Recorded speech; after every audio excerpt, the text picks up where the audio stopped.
마음이 놓이는 순간 생각이 숨을 쉽니다. 우리를 어지럽히는 마음속 소음의 범인은 바로 나 자신입니다. 안녕하세요. 지혜의 숲을 거니는 시간입니다. 혹시 이런 경험 없으십니까? 마음이 어지러워 아무것도 손에 잡히지 않고 공부든 일이든 집중이 되지 않아 앞으로 어떻게 살아야 하나 막막하게 느껴졌던 순간 말입니다. 많은 분들이 비슷한 고민을 안고 살아갑니다. 이 어지러운 마음, 산란함은 대체 어디에서 오는 걸까요? 오래된 경전에서는 그 원인을 명확히 밝히고 있습니다. 우리의 마음은 집착 때문에 어지러워지고 그 집착은 나라는 생각, 즉 아상 때문에 생겨납니다. 그리고 나라는 생각은 무언가를 끊임없이 기뻐하고 탐하는 마음에서 비롯됩니다. 결국 채워지지 않는 욕망과 무언가를 얻으려는 마음이 모든 혼란의 시작인 셈입니다. 우리 몸의 세포가 매 순간 태어나고 사라지듯 우리의 생각과 마음 또한 끊임없이 변합니다. 몇 초 전에 나는 지금의 내가 아니고 몇 초 후의 나 또한 지금의 내가 아닐 것입니다. 이처럼 실체 없는 생각의 흐름 속에서 탐욕과 분노, 어리석음이라는 삼독의 파도에 휩쓸린다면 우리는 마음의 고삐를 놓치고 진정한 행복과 자유로부터 멀어질 수밖에 없습니다. 오늘 우리는 이 마음의 고삐를 능숙하게 다루는 법, 삶의 참된 지혜를 깨닫는 여정을 함께 떠나보려 합니다. 그 첫 번째 열쇠는 바로 선종의 심장과도 같은 경전, 능가경 속에 숨겨져 있습니다. 여러분, 직지인심 견성성불이라는 말을 들어보셨을 겁니다. 문자나 언어 같은 외부의 도구를 통하지 않고 곧바로 사람의 마음을 가리켜 그 본성을 깨달아 부처를 이룬다는 뜻입니다. 이는 선종의 핵심 사상으로 모든 답은 내 마음 안에 있다는 가르침입니다. 이와 함께 항상 언급되는 것이 바로 불립문자, 즉 문자를 세우지 않는다는 사상입니다. 경전 공부에만 치우치기보다 직접적인 마음 수행을 통해 깨달음을 얻는 것을 강조하는 말이죠. 바로 이 직지인심과 불립문자의 사상적 뿌리가 된 경전이 바로 능가경입니다. 아마 많은 분들이 금강경이나 반야심경, 화엄경은 익숙하게 들어보셨겠지만 능가경은 다소 생소하게 느끼실 수 있습니다. 그 이유는 내용이 매우 철학적이고 심오하여 쉽게 다가가기 어렵기 때문입니다. 능가경의 원래 이름은 산스크리트어로 랑카바타라 수트라입니다. 능가성에 들어가서 설한 경전이라는 뜻인데 여기서 능가란 도달하기 어렵고 들어가기 어렵다는 의미를 담고 있습니다. 이는 상징적으로 부처님의 깊고 오묘한 깨달음의 경지는 범부가 쉽게 헤아리기 어렵다는 것을 나타냅니다. 능가경은 모든 현상 세계가 오직 내 마음에서 비롯된 것이라는 유심 사상을 핵심으로 삼고 있습니다. 신라의 위대한 사상가 원효대사께서 해골물을 마시고 깨달음을 얻으며 예치셨던 일체 유심조, 즉 모든 것은 마음이 지어낸다는 말이 바로 이 능가경의 사상과 맞닿아 있습니다. 이 세상에 보이는 모든 것, 우리가 분별하는 모든 생각과 감정들이 실은 내 마음이 만들어낸 그림자라는 것입니다. 또한 능가경은 우리의 마음 깊은 곳에 있는 아르야식 또는 장식에 대해 설명합니다. 이는 우리가 살면서 경험하고 행하는 모든 업과 기억이 저장되는 마음의 창고와 같습니다. 이 창고에 저장된 것들이 우리의 삶에 영향을 미치며 동시에 깨달음의 씨앗이 되기도 합니다. 그리고 또 하나의 중요한 가르침은 바로 열애장 사상입니다. 열애는 부처님을, 장은 감추어져 있다는 뜻입니다. 즉, 모든 생명 있는 존재는 그 마음 안에 이미 부처님과 똑같은 성품, 즉 불성을 감추고 있다는 위대한 선언입니다. 아무리 어리석고 악한 존재라 할지라도 그 본성은 부처와 다르지 않다는 희망의 메시지입니다. 이 능가경이 얼마나 중요한 경전이었는가 하면 중국 선종의 첫 번째 조사인 달마대사께서 제자인 해가대사에게 법을 전하며 물려준 것이 바로 이 4권짜리 능가경이었습니다. 달마대사가 소림사굴에서 9년간 벽을 보고 좌선하고 있을 때 해가가 찾아와 가르침을 구했습니다.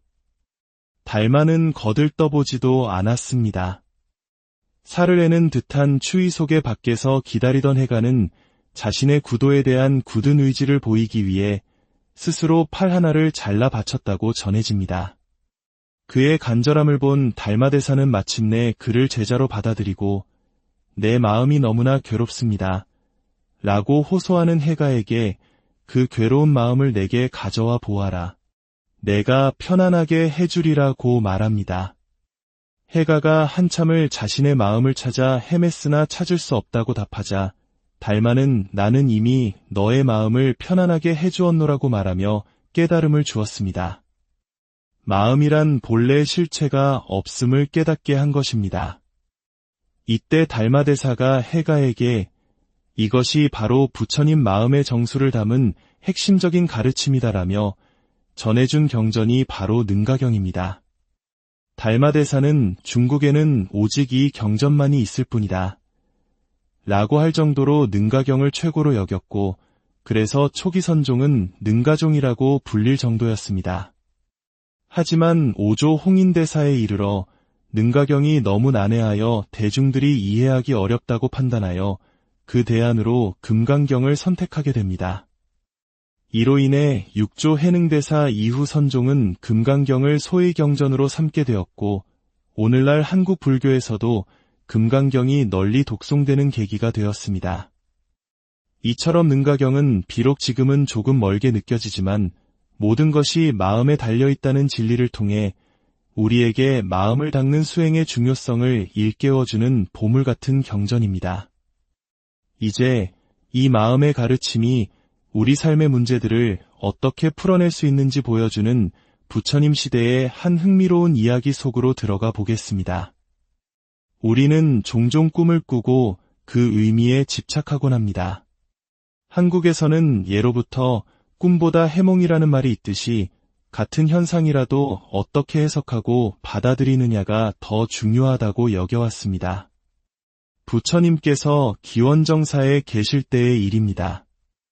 당시 사위국을 다스리던 빠세나디 왕이 하룻밤 사이에 무려 10가지의 흉몽을 꾸고는 극심한 두려움에 휩싸였습니다. 이것은 나라에 큰 재앙이 닥치거나 내 목숨이 위태로워질 징조가 아닌가.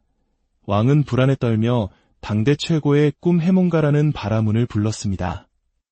바라문은 왕의 꿈 이야기를 듣고는 얼굴이 하얗게 질리며 말했습니다.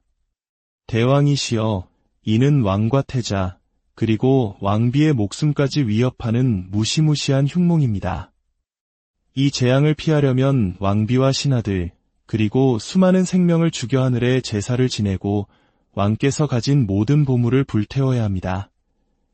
꿈보다 더 끔찍한 해몽의 왕은 깊은 절망에 빠졌습니다.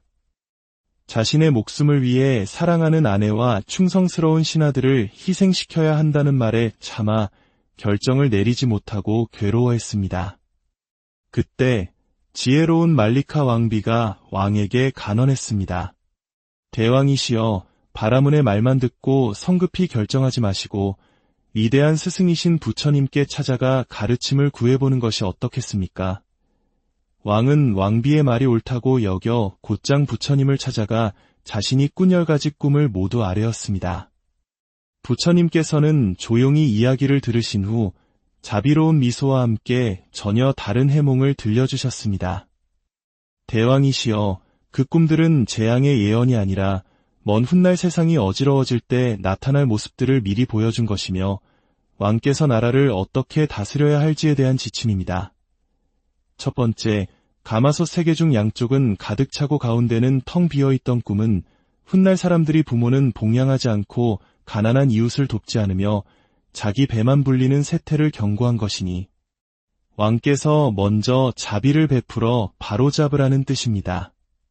두 번째, 말이 입과 엉덩이로 동시에 여물을 먹는 꿈은 훗날 관리들이 나라의 녹봉을 받으면서도 백성들의 재물을 탐욕스럽게 빼앗는 부패를 경고한 것이니 청렴한 정치를 펼치라는 뜻입니다. 세 번째와 네 번째, 큰 나무에 꽃이 피고 작은 나무에 열매가 맺는 꿈은 백성들이 과도한 부역으로 젊은 나이에 늙고 풍속이 문란해져 어린 나이에 아이를 낳는 비극을 경고한 것이니 백성들의 삶을 보살피라는 뜻입니다. 다섯 번째, 염소가 주인이 쥔 밧줄을 갉아먹는 꿈은 남편이 멀리 떠난 사이 아내가 남편의 재산을 탕진하며 부끄러움을 모르는 세태를 경고한 것이니 가정의 윤리를 바로 세우라는 뜻입니다. 여섯 번째, 여우가 금 평상에 앉아 금 그릇으로 밥을 먹는 꿈은 신분이 천하고 무능한 자가 부당하게 높은 자리에 올라 호사를 누리는 것을 경고한 것이니 인재를 올바르게 등용하라는 뜻입니다. 일곱 번째, 어미소가 자기 새끼의 젖을 빠는 꿈은 부모가 자식을 돈벌이 수단으로 삼아 팔아넘기듯 시집 보내고 그의 의지에 살아가는 비정한 세태를 경고한 것이니 인륜을 바로 세우라는 뜻입니다. 이렇듯 부처님께서는 나머지 꿈들에 대해서도 나라의 법이 무너지고 충효와 의리가 사라지며 권력자들이 다투어 전쟁을 일으켜 백성들이 피 흘리는 미래의 모습을 경고한 것이라 설명하시며 왕이 현명한 통치로 이 모든 것을 바로잡아야 한다고 가르치셨습니다. 부처님의 지혜로운 해몽을 들은 빠세나디 왕은 마침내 마음의 평화를 되찾았습니다.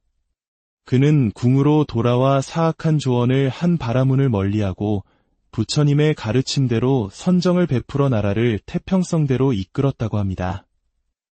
오늘 우리가 함께 나눈 능가경의 가르침과 빠세나디 왕의 이야기는 결국 한 가지 진리를 가리키고 있습니다. 우리를 괴롭히는 것은 외부의 현상이나 사건 그 자체가 아니라 그것을 바라보고 해석하는 우리의 마음이라는 것입니다. 어지러운 마음의 근원은 끝없는 집착과 나라는 생각에 있습니다. 그리고 삶에서 마주하는 불길한 징조나 어려운 현실은 빠세나디 왕의 꿈처럼 우리를 파멸시키기 위한 예언이 아니라 더 나은 길로 나아가기 위한 경고이자 지침일 수 있습니다. 중요한 것은 꿈보다 해몽이듯 현실보다 그 현실을 어떻게 받아들이고 헤쳐나갈 것인가 하는 우리의 마음에 달려 있습니다. 오늘 하루 나의 마음은 어떤 세상을 만들고 있었나요? 내 안의 어지러움을 잠재우고 본래부터 갖추고 있던 부처의 성품, 그 고요하고 지혜로운 마음의 소리에 귀 기울여 보시는 것은 어떨까요? 오늘의 이야기가 여러분의 마음에 작은 평화의 등불을 밝혔기를 바랍니다. 이 지혜의 말씀이 더 널리 퍼져나가는 것을 법보시라고 합니다. 이 영상의 내용에 공감하셨다면 공유를 통해 주변 분들에게도 이 평화의 메시지를 전해주십시오. 구독과 좋아요는 저희가 계속해서 좋은 콘텐츠를 만드는 데 큰 힘이 됩니다. 여러분의 삶에 부처님의 자비와 지혜가 늘 함께하기를 기원합니다.